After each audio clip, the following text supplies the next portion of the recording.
15% నిధులు కేటాయిస్తున్నారు కానీ తీరా బడ్జెట్లో విద్యారంగానికి అన్యాయం చేసింది. ఈరోజు విద్యారంగానికి నష్టం జరిగింది. పెండింగ్ స్కాలర్షిప్లు ఉన్నాయి.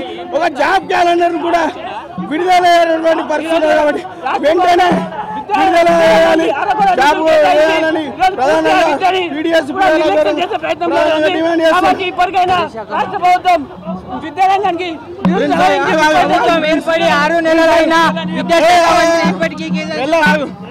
తెలంగాణ రాష్ట్ర వ్యాప్తంగా ఈరోజు PDS చలో అసెంబ్లీకి పిలుపునిచ్చింది.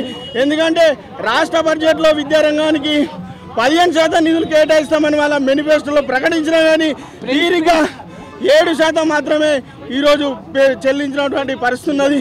వెంటనే విద్యారంగానికి అధిక నిధులు కేటాయించాలి, జాబ్ క్యాలెండర్ విడుదల చేయాలని ఈరోజు PDS విద్యారంగానికి 30% నిధులు కేటాయించాలని ఈరోజు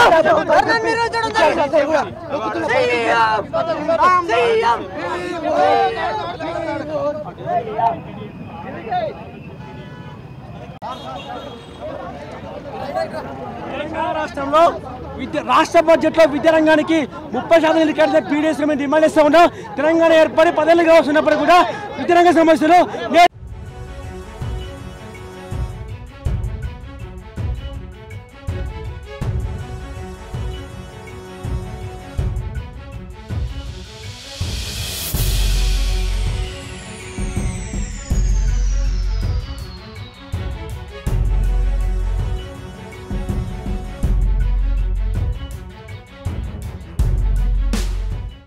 రాష్ట్ర గవర్నమెంట్ లో విద్యారంగానికి 30% నిధులు కేటాయించి పరిశీలించబోతే PDS మేము పెద్ద ఎత్తున ఉదయం మేము డిమాండ్ చేస్తూ ఉన్నాం.